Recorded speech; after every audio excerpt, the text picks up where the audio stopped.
Catherine, Davidé, le rapport avec le public, c'est le même que celui de Jacqueline?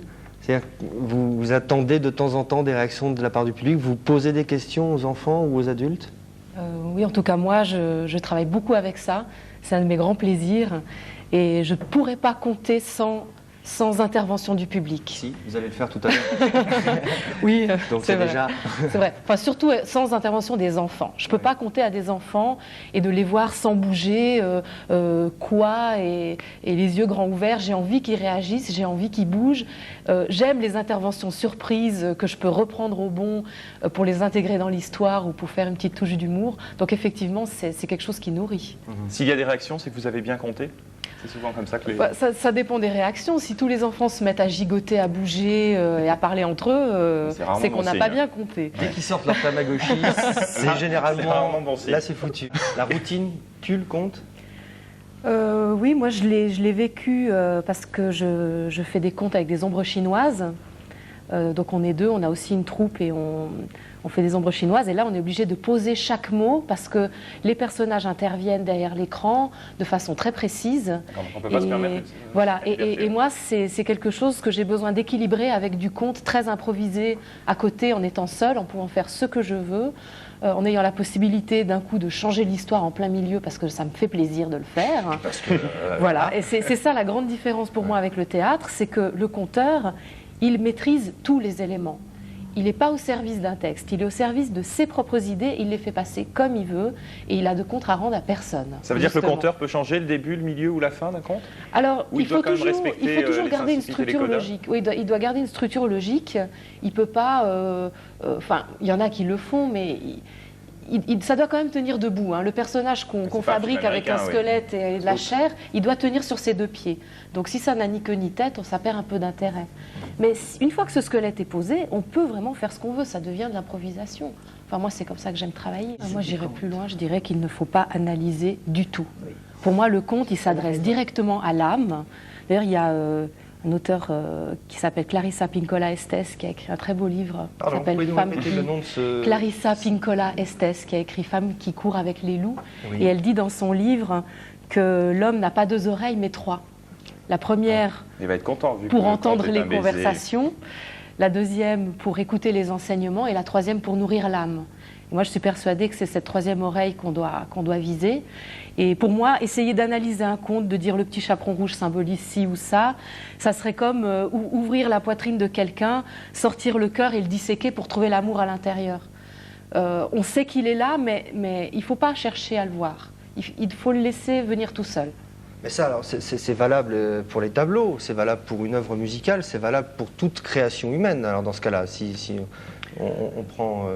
oui, disons que... on ne va pas aller expliquer la Joconde, alors dans ce cas-là. Oui, ouais. C'est ma perception du conte, en tout cas. Alors, vous échangez des contes, ça arrive souvent, ça? Alors, à ce sujet-là, nous, on vient de monter un petit groupe de conteurs amateurs qui travaillent ensemble, et je crois qu'il y en a un aussi au MDA, qui s'appelle La Source au Conte, et qui a lieu la prochaine fois le 27 novembre à la Maison de Quartier des Eaux Vives, où là, on se retrouve entre conteurs amateurs, ou semi-professionnels ou même professionnels qui veulent tester des contes et les travailler avec un public averti qui va pouvoir faire des remarques. Et au MDA, ça s'appelle des contes à l'oreille et ça a lieu à la rue de Bourgogne. Et La Cigale de Davidé, vous la connaissez? Oui, oui, elle est mignonne. Écrire une histoire comme un texte étant écrit par un auteur ou un texte contemporain ou un conte, c'est vraiment typiquement une histoire qui nous vient d'âges ancestraux, qui est quelque chose de populaire ou qui est dans la culture de tout un peuple. Là, on peut vraiment dire un conte. Une histoire, c'est plus léger, c'est plus large comme dénomination. Ouais. On pourrait imaginer adapter un conte au cinéma, comme on adapte des histoires? Non, parce que chacun doit se faire ses propres images dans sa tête. On ne peut pas fixer les images d'un conte. Moi, je trouve ça dommage. Parce que chacun doit laisser parler son imaginaire à sa propre façon. Vous travaillez beaucoup avec les enfants, me suis-je laissé dire. Vous avez même longtemps travaillé pour des camps nature du VVF. Oui. Ça, il faut que vous m'expliquiez ça. C'est là que j'ai commencé à compter. Donc, j'organise des camps de vacances avec le VVF chaque année pour des enfants. Et dans ces camps-là, on a sous la main 25 enfants tout disposés à nous écouter. Donc ils n'ont rien d'autre à faire. Ils n'ont pas le choix. En plus, le public idéal. Voilà. Donc c'est là que j'ai commencé à raconter des contes et à tester des histoires. Ouais. Ouais. C'est ce qui m'a donné envie de. Et ça marche. Oui. Ouais. Disons que pour faire découvrir la nature, le conte est un outil formidable. Ça veut dire que vous ne restez pas statique. Là, on a vu, et David et vous aimiez bien, et je crois que c'est le cas de Jacqueline aussi, qu'on a un petit peu obligé de s'asseoir, mais vous aimez bien être debout, maîtriser l'espace, et alors quoi de mieux de pouvoir se balader en plus? Oui, alors attention, parce que se balader, ça peut être un geste parasite. Moi, je lutte beaucoup en moi-même contre les gestes parasites. C'est-à-dire que chaque geste des mains doit être étudié et travaillé. Sinon, ça distrait le spectateur de l'histoire. Pareil pour les pas. Il ne faut pas commencer à faire des traversées de salles de long en large qui ne sont pas contrôlées.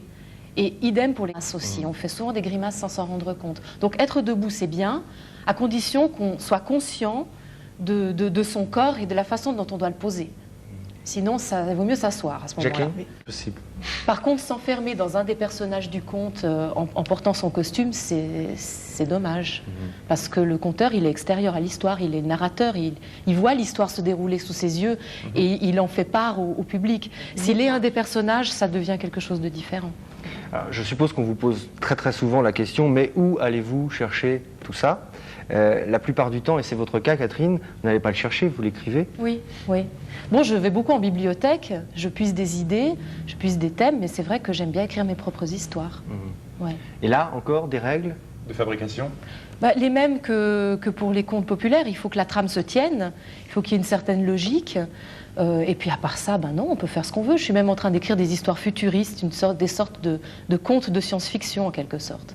Mais en fait, si j'écris des contes, c'est parce que je suis incapable d'écrire des livres. Puis que les contes, ça prend 3 pages, tandis que les livres, il en faut au moins 200. C'est tout. Par exemple, dans l'histoire que j'ai racontée tout à l'heure, j'ai rajouté ma version, puisque cette histoire, elle se termine au moment où, avec le doigt, il veut transformer les rochers et ça ne marche pas. Dans les contes zen, ce conte zen populaire, ça se termine comme ça. L'histoire du cœur, c'est quelque chose que j'ai ajouté moi, qui n'existe pas. Donc j'ai pris ce conte tel quel, mais j'ai rajouté une fin à moi. Donc tout est possible. Simplement, il faut que la fin soit en accord avec l'esprit du conte. Ouais. Parce que je vous entendais discuter hors antenne, et vous allez tous les deux participer à un concours de contes qui va se dérouler en Provence. Oui, en Haute-Provence, à Valençol. Ouais. Alors, est-ce que là aussi, est-ce qu'on peut quantifier un conte? Est-ce qu'il peut y avoir un jury qui dise « Davidé, il a 8 sur 10, Catherine, elle a 7,5, désolé, vous êtes recalé ». Ouais, c'est ça le problème. Ça me paraît un petit peu étrange. Voilà, c'est ça. Voilà. Et là, ça va se passer comment? Oui, je ne sais pas du tout, mais je pense que c'est ça. C'est essayer de quantifier un ressenti. C'est le pays du miel, donc. C'est presque impossible, mais c'est une impression. Ça va être une somme d'impressions subjectives. Et puis, c'est pour ça qu'il faut le prendre à la légère, comme un exercice. Je voulais signaler l'ouverture d'un nouvel endroit qui, je l'espère, fera des petits. Un endroit où on peut acheter de l'art, de l'artisanat, compter, écouter des contes, manger, boire, une sorte de formule où on peut tout faire. Et c'est où? Donc c'est le Arbreau Café à la rue Maunoir, et c'est là que je vais compter. Bientôt.